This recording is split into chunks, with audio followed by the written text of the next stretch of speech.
And welcome back to Ball Street. I'm still joined by Ped and Statman Dave, and we are here to discuss something a little bit out of our wheelhouse, I suppose. I think everybody's enjoying the All or Nothing Man City documentary on Amazon Prime. This guy is. Of course he is. Why wouldn't you want to see your fiercest rivals absolutely just dominate everything? It's good, isn't it? To live the memory twice is fantastic, isn't it? Really, really good. Dave, Twice. everybody's talking about it, and I think I wanted to get everybody's opinion on it, to be honest. So give us 30 seconds to a minute on what you think of All or Nothing. I don't like the use of Manchester. So the use of Salford, which is a traditional Manchester United area in there, like VTs, and how they flip through the city and that. Oh, that's Man United, and then you're like, what borough is Salford in? Is it Salford, yeah. City. So Salford it's City. not actually Manchester. No, it's right near Old The Trafford. borough of Trafford in Salford. Just like things like that annoy me, but I do like the tactical So side. Manchester is blue then? If No, you see, it's a load of rubbish. It's not. But that's what I'm trying to get across here. It's like Birkenhead. Ah, right, okay. That's what Salford is, essentially, Birkenhead. So Manchester United aren't in Manchester? No.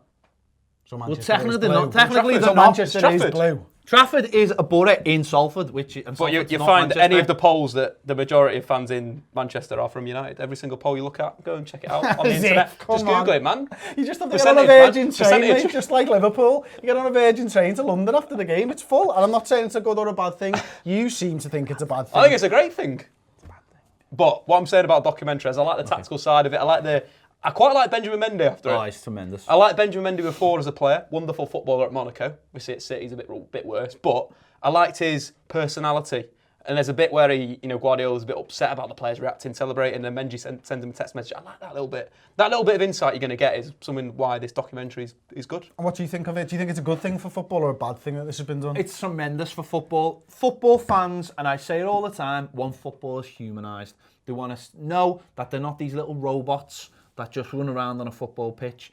Also, we live in an age, and we spoke about this on a different video, the only access people get to football nowadays is through a TV screen. We are very fortunate. We get to go to the game, but there's a lot of people who don't get to go to the game, and all they see is this lad running around, and then afterwards they see a generic interview where they come off with stock answers to stock questions, and it humanises them. It lets people know that footballers don't just go in the dressing room and go, yeah, check out, done my job for the day, I go home. It lets them know that there's actual feelings attached, and when you see the things about when the players go in and they're singing the other players' names, and there's actually joy and delight, and there's actually pride, and all these things that we associate with fans and we don't associate with players anymore because of money. That's all in it. People genuinely care in this. Pep cares. The kit lad cares. Brandon's He's the star of the show. He's amazing. Who was the player I mentioned to you before? Delph. Delph is amazing. Delph, innit, who from the outside comes off as this bit part player that Bit of a wet lettuce. who would be lost in a sea of stars, is the lad who goes in the dressing room and goes, this is not good enough, I'm not having this. And Pep's like, no, Pep, we need to get this out now. Let's get it out. He's the voice in the dressing room, and I love that. And I'm on board with anything like that, apart from when it's Brendan Rodgers just bigging himself up. You know what? This is the thing for me, and I'm with you guys. I think it's absolutely fantastic. But to play the devil's advocate on this one, could this not be perceived as a propaganda show?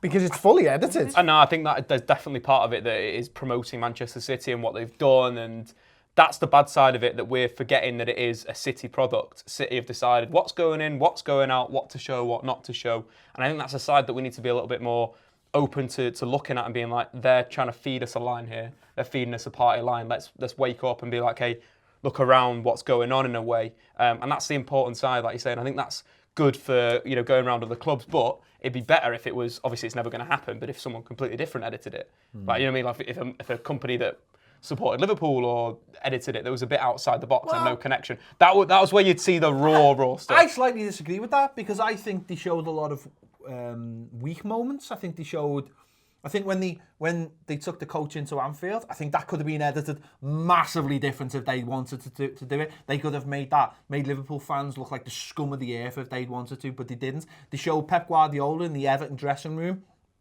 saying things, talking about how worried he was about the Liverpool front three. But then they cut off before you get to the really juicy stuff. There you go, Yeah, but I think there has to be that still has to be a level of just, things like tactical things have to be kept in house. Things like, they might have said things that might have gone against what the spirit of the thing. Having a go at someone or. But when you're going in there with the idea of what we want to promote, the spirit of the project, surely that means that anything else is just going to get pushed to one side. Let me ask you a question then. Right, Amazon paid £10 million for that. Right? Do you think if Manchester City hadn't won the league, they wouldn't have released it? No, I think they would have released it. Of course they would have. It just happened that it was a near perfect season. So all the weaknesses and things that we're looking for might just not have been there, or might not been as.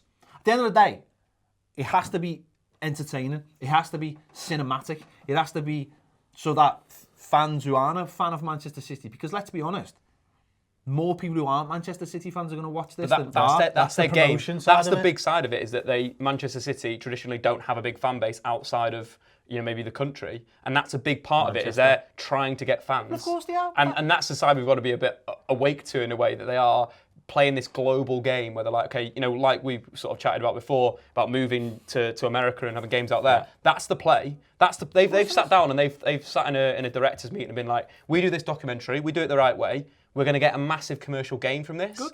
And that's what we need to maybe understand about that's part of it. That is moving the game forward. That is moving themselves forward, and I can't disagree with that.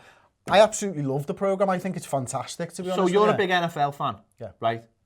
This is such a common thing in American sports as a whole. And I watch documentaries on sports I'm not even interested about.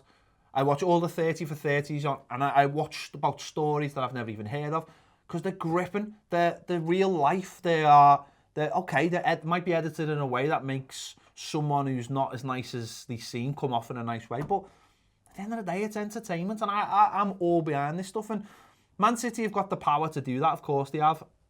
They've got all the nice shiny... It would have been slightly different if the training ground was a dump and they didn't have all... Burnley. But that would have been great. Imagine doing Burnley last year, because they're Europa League. But who wants to watch a programme about Burnley? I would have loved to know a little bit more about Sean Dyche. I think it would have been as interesting. I don't think it would have been an 8-part series. I'd like to know about his gargling routine in the morning. Like, how he gets the voice the way he wants it. Does he scrub his tongue with his toothbrush or just do his teeth? But I think, I know, maybe all.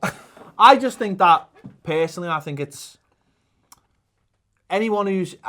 it could have come off a lot worse. There was probably moments that they've left out where other clubs have been. I mean, there's that dispute. You'd say probably the Champions League stuff they left out, Wigan, the United, Derby thing they left out. They don't leave Wigan out. No, but I reckon they would have left some parts out of that would have been really juicy. Really juicy. Wasn't there a fight at Old Trafford when Mourinho was having a go at them for how... Didn't he come into the dressing room and have a go at them for how loud the music was? That wasn't in it. I didn't see that in it. That would have been fun. Exactly, that would have been really good. That would have been having a dig at your nearest rival.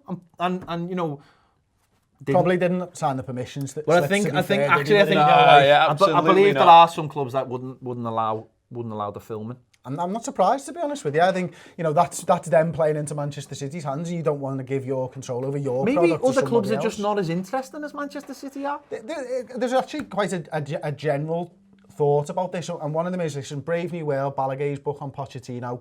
Pochettino in the Tottenham community gets absolutely slated for giving so much tactically away. I think being Liverpool was an absolute shit show, first and foremost. But then we've seen like Chris Wilder at Sheffield United when Bleacher Report followed him round on transfer deadline day. You've had QPR's 5-year plan. This is happening more and more, and I think it kind of has to. But interestingly enough for me, it's all or nothing with a football club. Pardon the fucking shit phrase. It's all or nothing. But you either want to see all of it, or they'd have to hide all of it. You know what I mean? The in-between stuff never fully satisfies anybody. I don't think there's that much... What is that wouldn't have been in this? I don't think there's anything not in there. I'm just sceptical of big companies, and that's what every Premier League club is. And big companies always want to feed you a line about something, and you don't know why. Everyone wants to feed you a line about everything. This is where we... I would rather have a glimpse of what it's like being inside a Premier League football club than not have anything. Everton do videos every week behind the scenes, and all they do is a lad with a phone just follows a few people around, like obviously the last few weeks with signs and things. And it's just really interesting to see how people just talk to each other or just see what goes on, because we don't know. You know what I would love I know, it's quite funny, isn't it? It's like the general, just an interaction of talking to each other. I always think to myself, how does a transfer happen? Like, what happens? Does the manager pick the phone up and go, to the other manager, is he for sale? Yeah, okay. What is that? What is the? I would love to see a video on that. I would love to see how it starts and how it gets to the end. And I think you see a little bit of that. I think it's then I don't know if you're up to the bit where they go and sign the kid from Spain in January. No, I'm and not it's like, yet. I won't spoil it for you. But it's a really Did he sign him? You've spoiled it. it's a really interesting process to be like that. There are bits in it going, should we go and get Van Dijk or should we go and get this other lad? And they're like, I'm not getting Van Dijk. Shit. They don't actually. You just think he's a little bit overpriced, and you think they've got an alternative. And there's so you see the thought process at the beginning, having the little discussions. My issue with it, and here's where, as I said, I absolutely love the programme. And I love the humanisation of the footballers, them in the dressing room interacting when there's a camera in there and they don't know. I think that's amazing. That's the stuff that I really enjoyed from it. But when you're seeing directors who are canny businessmen, I feel like some of those conversations are more staged than natural. And that for me is where I have a little bit of an issue and it rubs me up the wrong way. I can't say whether that's true or not, but I just think it's a fascinating insight into a football club that, luckily for them, won the Premier League. I wanted more, I really did. I wanted to see more. I wanted to see us draw with them at their ground. That would have been nice. But they cut that bit out, see. They can't handle the truth. No, exactly they what I'm saying. They're hiding the truth. There you go. They can't handle Wayne Rooney scoring at their place. If it was fully controlled by Amazon, would you be happy for Everton to do that? Yeah. If it was going to be done in the same way, tastefully done like that. I'm old enough to take whatever the good part or the bad part on the chin. I'd rather see where the problems are at my football club fully blown up so everyone to see them than them to just be allowed to be brushed under the carpet. Would you like to see a Man United one from this season, Dave? Absolutely not. Wouldn't you though? Because I would love to see. Nope. I would love to see. I like to get the mat, and then we put everything under the mat. The mat keeps on piling, and we're still stacking the Put stuff it this in way, there. right? That's what I want to do. I would have loved to have seen Everton from last summer going into the new season. That would have been interesting. Exactly. But I would have loved to have seen where it all that's went not wrong. my club. I wouldn't want my club to be exposed to that. See, I would like to see it because I always think that we as football fans, we want everything black and white. He's either good or he's shit. There's no in between. Yeah. But we exist in a frigging grey area where we never know what's going on at any point. You know, we formulate opinions on false promises and false truths. Have you watched the Juventus documentary? I have, and so that one I thought was too much. Exactly. It was too much in terms of we're Juventus, we're great, we're doing all good stuff, which they are doing. Yeah. But it was like they dramatised the football. That was the weird side of it. You know, like you're saying about the NFL docs where they like slow it down. He's going for the 50-yard pass. He's going to score and all that. I felt Juve did too much of that. Yeah. I thought the City balance is a bit better. They only showed the games that there was like a cinematic effect. Yeah. So if there was a comeback or something I'd really and they had like a fancy shot of the pitch and that. But after you watch that, did you suddenly start thinking, I hope Juve win this game? I've been watching them for a bit, so I'm kind of like on the Juve hype already. But I always think, but no, I always certainly watch documentaries and I always feel, I remember, what's his name, the boxer? Which one? The world champion. Yeah, AJ. AJ. I watched them one on BBC about him. And suddenly you go... Chris Eubank. Nigel Benn. No? Okay. So what you're saying is that you want to start supporting Man City? Is that what you're No, going to I tell us now? actually don't. But for other sportsmen, when they're humanised and you see what drives them and see that they're actually good guys, then suddenly you go, well, how are you doing? That's what I disliked about this, because I started to like all the City players. Well, there you go. No, I did. I genuinely did. I started to like Kevin De Bruyne even more. I respected him as a footballer already, but he comes across as a nice person. Fabian Delph, exactly the same. Benjamin Mendy. How can you not want that lad to succeed after what he goes through? The best bit was when he was in his hospital bed and he FaceTimes Pep. And he's in his hospital bed. He's just watched the match that they've won and he FaceTimes from his hospital bed. I thought that was brilliant. Yeah. Is there a director behind that? There probably is. And Dark side of it. You're cynical so bad. You've got to be, Ped. We've been lied That's what I'm to talking. too Yeah, we've been often. lied to. I think you should be the same. you know what it You is, should though? be worse than us. The players just haven't got enough Jesus in your heart.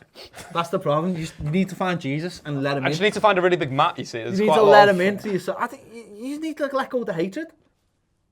That's what it is. Let go of the hatred. You know what? I will. No. From here on in, I will let go of the hatred. Let go of the hatred and just think, no, other teams can have nice people too in their teams. It's gone. I love you all. Everybody, thank you so I much for actually- joining me you know on what? the show today. It's been an I actually absolutely think Mo fantastic Salah might one. be a nice person. He's definitely a nice Jurgen person. Klopp definitely seems like a Tom's a nice person. No, let's we're overstretching the mark. Okay, well, let us know what you thought of the video in the comment section below. Don't forget to like the video. Leave us your thoughts on All or Nothing in the comment section. Whether you think it's good for football, bad for football, and whether you'd like your club to do it. Thanks very much for watching. We'll see you next time. Ta-ra.